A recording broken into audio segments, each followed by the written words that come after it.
Hello folks, thanks for clicking on High Speed Outdoors. This is a segment that I'd like to try to do from time to time, not a lot of, because I can be pretty boring. But every once in a while, there's an issue that comes up in my state. Same issue could come up in your state that affects outdoor life and what we're doing outside and our freedom and stuff like that. So it's a little political. Bottom line, I am not political, but I am against stupid. I'm going to talk a little bit about what's happening as far as Washington state waters and dredging and prospecting and mining, things like that. It's pretty severe. It effectively locks us out of a lot of state waters. So I'm going to read a little bit, hope not very much, and make a brief comment. This is going to be disjointed and not real organized, so hopefully you'll get something out of it. I'll put links in the description below, very definite links of places that Washington State residents can go to and learn more and comment. It'll be very easy to find the right person to comment to in my links, so check that out when we're done here. I'm going to read a segment of the bill, and then I'm going to make a comment. We're going to do that like 4 or 5 times. The legislature further finds that Washington State, unlike other states and the Environmental Protection Agency, has taken no action to regulate or limit water quality impacts from motorized or gravity siphon aquatic mining. That means dredges and things like that. That's untrue.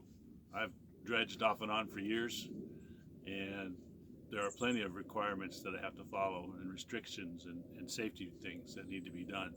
The Washington Department of Fish and Wildlife does a good job in protecting the fish. Maybe there might be a little overkill on their part too, but it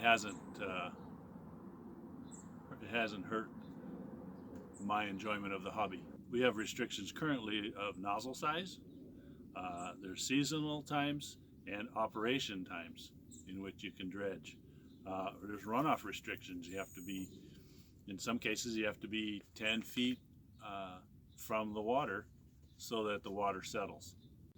And the DOT has guidelines to restrict their runoff when they're doing road construction next to waterways.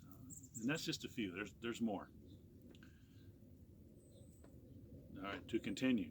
The legislature also finds that federal courts have determined that discharges from this activity require regulation. There again, we're already regulated under the Clean Water Act, and that Washington's Attorney General has supported such regulations in other states. Well, he's also supported them in this state apparently because we have them. So the phrase discharges from this activity require regulation under the Clean Water Act. Well, this bill already says earlier that the state is directed to implement and comply with the Federal Clean Water Act. That's all they need to say. They don't need to write up 15 pages of rules. Follow the Clean Water Act and we got it. That's good enough. They also say that the department shall evaluate whether the number of dischargers subject to this section warrants the adoption of a general permit or motorized or gravity siphon aquatic mining. Remember this, permits mean revenue stream. It's not about revenue, it shouldn't be.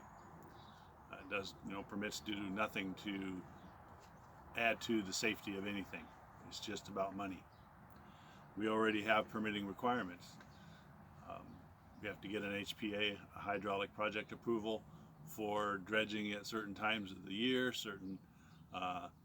in certain bodies of water. So it's already taken care of.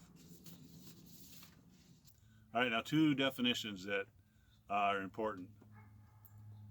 First one is, for the purpose of this section, motorized or gravity siphon aquatic mining means mining using any form of motorized equipment, including but not limited to a motorized suction dredge or a gravity siphon suction dredge, for the purpose of extracting gold, silver, or other precious metals that involves a discharge within the ordinary high water mark of waters of the state.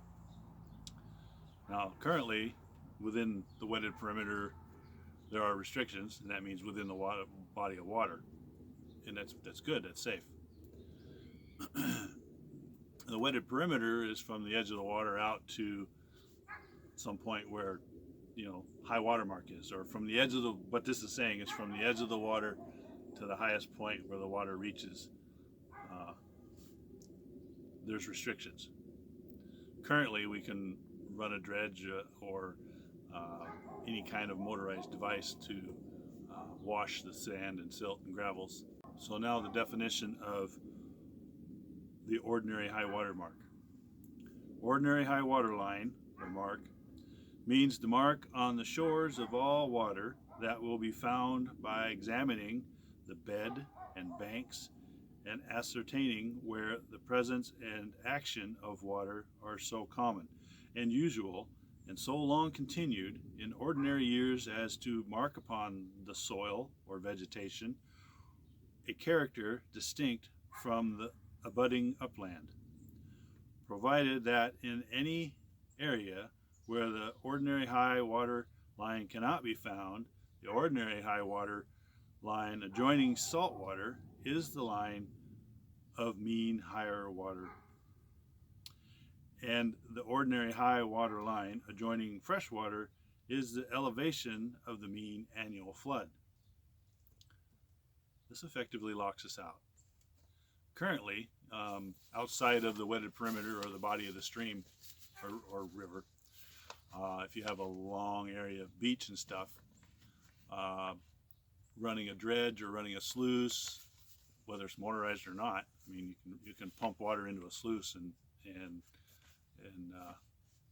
gather your concentrates. The discharge of the sluice or dredge or high banker has to be 10 feet from the water line. This allows the sediment to settle out, and it protects, aquatic life. Not that it's enough to do any damage anyway. It's way below unsafe standards. You could get in 1,000 feet, you could get 3 or 4 dredges in a river and still not bring the water turbidity up to a level that's dangerous to fish. Now, that being said, that's my opinion, and that's what I've observed. The bottom line of this whole thing is we have to stop or check or be aware of what's going on. These things happen, and we don't know it. So I'm going to leave some links. I encourage you to look, learn a little bit, and voice your opinion to the people that we're paying to do things for us. Remember, they're not leaders, they're public servants. They work for you. Thanks for watching this video. I really appreciate it. It means a lot to me.